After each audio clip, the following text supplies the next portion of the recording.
I'd like to start off ENN by thanking our sponsor, Security Dodge.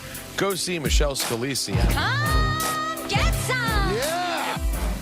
I'd also like to start ENN by, if I can, and I will, saying good evening to Michael and Don. Who takes things personally like you? I do. Doesn't make sense. And to Don.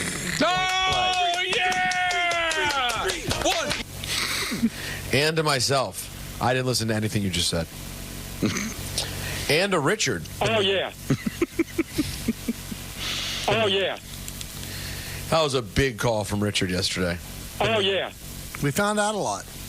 Yeah, we found out his last name, his ethnicity. We found out that at Armenian camp, he also experienced seeing people get it cracking. Not himself, because he was too straight. No. As he put it, he was straight. Which, you know what what? was he suggesting there, Peter? That wasn't part of the question. And nor did it mean that you didn't get it cracking. I know. All right, guys. It's true. The New York Yankees have won the AL East. Michael, Don, the great national nightmare is over. We could all relax. We got more celebrating from Jazz Chisholm, thank God Almighty. And we got Aaron Boone talking about his team winning the division. It means a lot. You go into spring training wanting to get into the playoffs. We check that box, and then you want to win your division if you can. It's American League East. You know, we know what a gauntlet that is every year. We know it's going to test you. Like I said, I feel like we've been through a lot as a team already this year. So I'd like to think we're battle tested, you know, for what's ahead. You know, really excited for these guys that have kind of persevered through a lot of moments in the season. So a long way to go, but I know we'll enjoy this right now. Let's hear from Judgy on winning the AL East. It's great. You know, a lot of hard work, a lot of long hours in the cages, long hours, all of us kind of talking, getting together. But you know, when it comes down to it, we got a lot of guys in here that want to win and kind of check their ego at the door. And I think that's what led us to this point. And as for Aaron Boone, guys, he believes this team can win it all. I trust our guys. I think they're tough. I think they're mentally tough. A lot of them are really battle-tested. We've been through a lot. You still never know. You know, I mean, a lot of teams right now are feeling that way. And I feel like this year, you know, any team in the playoffs has the ability to beat anyone else. Same rings true for us. I feel like if we play our best baseball, we're as good or better than anyone. So it's baseball. We'll see. We can't wait to go get after it. And I believe in these guys. I believe in what we've gone through and what we've been through and their toughness and their ability to deal with things that you got to deal with in the playoffs day to day, inning to inning, pitch to pitch. We're excited to take our shot. Well said. You hear that? You hear that? Well, they're a good team. They're a good team. I mean, the last 54 games, they're 33-21. That's why the caller that called yesterday, well, over the last 100, they're 50-50. But over the last 54, they're 33-21 when they needed to win, and the Orioles didn't win. So they did what they had to do. This is the best team they've had in a couple of years, and this is the best chance they have to go to the World Series. Let's see them do it. And I am one, and I've said this over and over and over again, and I'll continue to say it, I don't believe.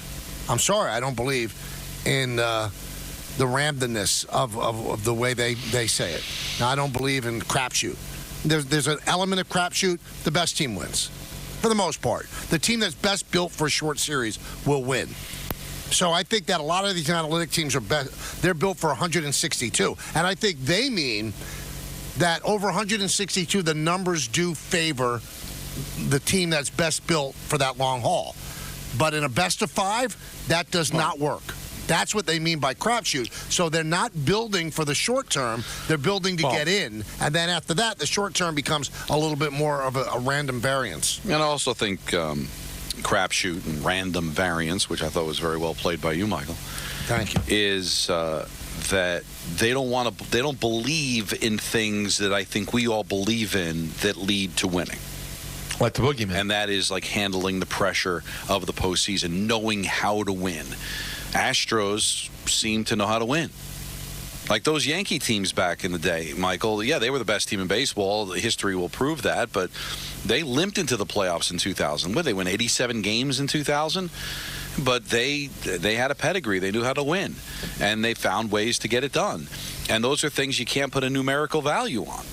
So that's why I think Houston's scary, because they've got the pedigree. And in the National League, you look at Philadelphia. I think I believe more in Philadelphia than I do the Dodgers, because I think there's, I know the Dodgers won in 2000, but otherwise they seem to underachieve in the postseason a lot of times. So that means that they use randomness because they don't want to admit that there is some things that go beyond just the numbers when it means winning in the postseason. Let's move to the foosball side of things. One thing, Peter, I'm sorry. I didn't close out Diamond Notes, and I should. See, that's your fault. Well, there you go. I gave you an opportunity. Those are Diamond Notes brought to you by London Jewelers. Visit London Jewelers today. Any of their 7 locations, including the Americana Mall and the mall at Short Hills. Want to give our sponsors what they pay for. You really did a great job with that. You should be really, really proud. Thank you. Giants, tough loss. Daniel Jones says this team needs to be better. Yeah, I think just didn't execute in those positions. We got behind the sticks with some penalties and some unforced errors, and didn't execute the same as we had, leading up to that point. So I thought we moved the ball well and drove it, but we didn't finish, and we had to go back and see what we could have done better there. Now, Dable, we talked about this some. I'm sure we'll talk about it again. Dable was asked why he didn't go for it on 4th and goal. No, we were gonna go for points on that one. Yeah. To get 3 points. It was a close game, so we didn't know what we need at the end there, but we were gonna kick it. And I think he was proven, I know, not right because they lost the game, but Peter made a fabulous point God level point earlier about that kept them in the game. Well, it was enough. The field goal there was enough to stay with them, and they stayed with them all the way until basically Neighbors got hurt. Oh, we're talking NFL. It's Friday. It's after 4:30. It's a little gray in the New York tri-state area, and it's time for your Week 4 NFL announcer lineup. Hey, Don. Yes, dear. Let's get on the first thing smoking and head down to Atlanta. An NFC South clash like no other. The New Orleans Saints taking on Kirk Cousins and the Falcons. It's on Fox. Sure. It's 1 o'clock, Sure. and that means your friend Kenny Albert. I usually play ping pong. I've been doing that for the last week or so. Kenny Babyface Albert on the call, joined by Jonathan Vilma and Megan O'Leary. The Trophy Hall of Fame, sick. How do we not have, when you say Vilma, Fred Flintstone screaming Wilma? How do we not have You know what? Why is it taking you this many years to give us a gem like that? I've said it over and over again. No, but I like it. What? I really like that. All right. For somebody that doesn't care, Peter, he wants to make it better. Oh, okay. Well, listen, if we're in Atlanta, it's easy enough to jump on the Greyhound and head over to Kakalaki. That's right. Cincinnati and Carolina. Michael, you throw away the record books when you see the Bengals and the Panthers lined up on a Sunday. Yep. It's 1 o'clock. It's Fox. It's a Kevin Kugler vehicle. He'll be joined by Daryl Moose Johnston and Laura Oakman. Let's go out to the Shy. That's right, the 3-1-2, the Rams and the Bears. Caleb Williams trying to figure it out. He'll have a chance. 1 o'clock on Fox. Adam Amin on the call. Now stands erect. He'll be joined by Mark Sanchez. It's like a salmon covered in Vaseline, bro. This guy's just too slippery. It's funny. I talked about last week, guys, how I'm not a big fan of his voice. Our drop of him sums up what I don't like. Christina Pink on the sideline. We go to Lambeau. That's right. The Green Bay Packers. Will it be Jordan Love? Will it be Malik Willis? We got a limited Jordan Love, and we have a Green Bay Packer team favored by a short 2.5 against their divisional rival, the Vikings of Minnesota, who are hot, like Buster Poindexter. CBS and Paramount, 1 p.m. Kevin Harlan on the call. He's as quick as a hiccup. He'll be joined by Trent Green and Melanie Collins. The Vikings are 3-0 outright against the spread this season, and all 3 games went under. Since 2019, teams to start 3-0 outright against the spread are 2-8 against the spread in the 4th game. Since 2010, teams that start 3-0 straight up and against the spread are underdogs in their 4th game and they're 0-6 against the spread. Aha. Let's go to H-Town, baby, the home of Bun B and Megan Thee Stallion, and the game and the home of a game that you can only describe as a glorified piece of crap. That's right, the Jacksonville Jaguars and the Houston Texans. CBS and Paramount, 1 o'clock. Andrew Catalan on the call. Adam Catalan on Andrew. Damn it. He'll be joined by Tiki Barber. You know what's John, he's struggling. We were on a quest to find Quest. He's struggling, Don. No, that was a drop. No, before that. You're struggling. Well, no. And you're such a superior broadcaster. When you struggle, I kind of like it. There was only one flub, and then the other was a drop. I think you're confused. Good. I think you're old and confused. It's Jason McCourty and A.J. Ross on the sideline. Let's go to another, Don, you remember in the Billy Madison vehicle what Billy and his friends do as a prank? Yes. What do they leave on that porch? Poop. That's right. He called the blank poop. A steaming pile of poop is happening in Indianapolis. The Steelers and the Colts, 1 o'clock on CBS and Paramount. Wow. Yeah, it's going to be, I'm telling you right now, the Justin Fields Steelers against this Colts team that I worry is heading for Toilet Town. It's not going to be pretty. Spiro Didi's on the call. That is Adetokumbo. He'll be joined by Adam Archuleta. Adam Golden Archuleta. And Aditi Kinkhabwala. Let's go home. That he gets right. It was hard. Let's go to MetLife Stadium. The Broncos and the Jets. You guys have a guess on who's on the call on CBS? I think it's going to be a no-announcer lineup. No. Don? No, I think that's an Iron Eagle vehicle. You're damn right it is. Iron Eagle. Iron Eagle has a great chest. He'll be joined by Charles Chuck Davis.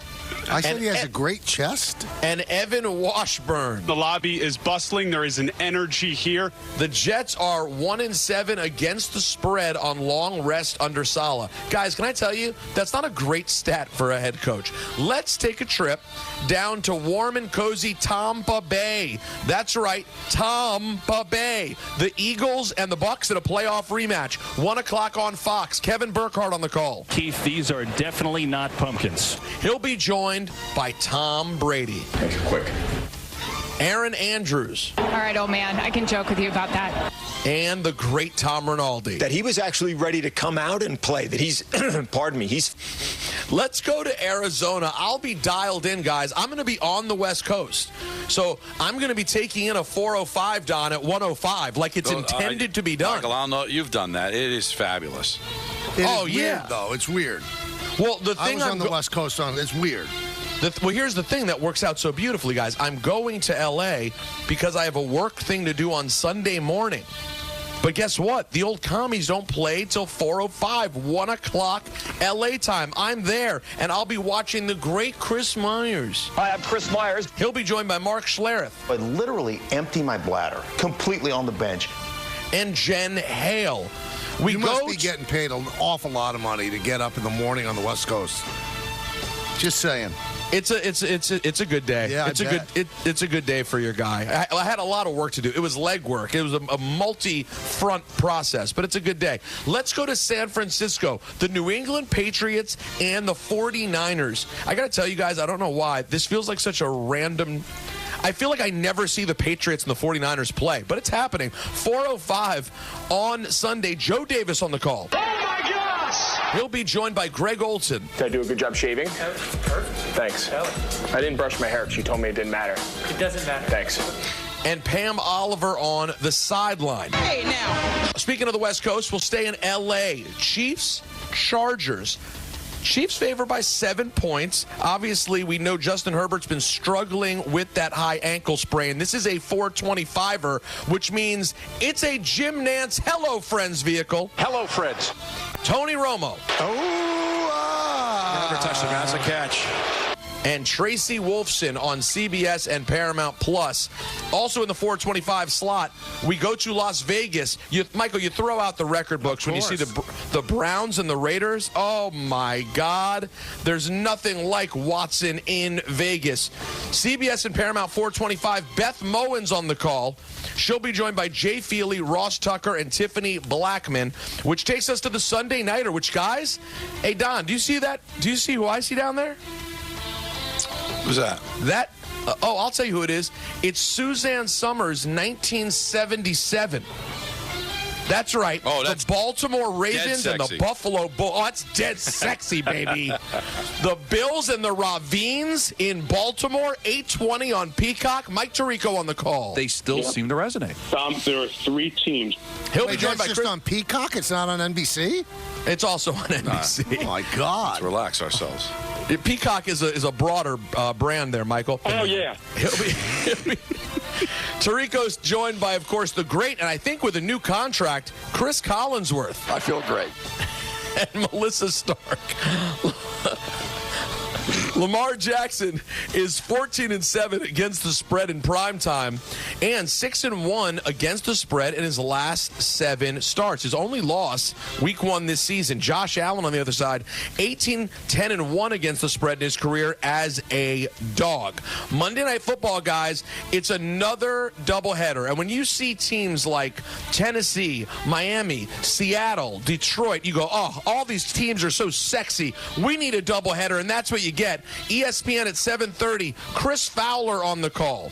He'll be joined by our friend Dan Orlovsky. We'll be so quick to... No.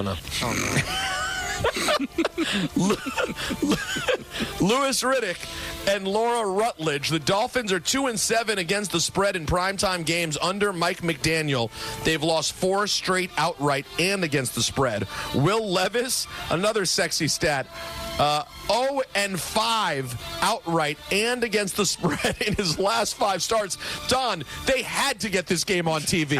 They needed it on Monday Night Football, and that's what we have. But don't worry, it's just the warm-up, because the nightcap is me and Don's favorite, Detroit. The Lions hosting the Seahawks. ABC and ESPN at 8:15. That means Joe Buck's on the call. Absolutely. You guys have a great afternoon. Keep doing what you do. He'll be joined by Troy Aikman. Come on, Daddy. And Lisa Salters. The Lions have covered 7 straight primetime games, 7-1 against the spread under Dan Campbell. The Seahawks have covered 3 straight games as dogs, and this is their first game as an underdog this season. That'll do it for your NFL announcer lineup and ENN on this Friday, September 27th. Brought to you by our dearest of friends over at Security Dodge. Shop 24/7 at securitydodge.com during their Ram Power Days. And you go right from that to telling us about Pepe Motors. That's such a great point, Michael.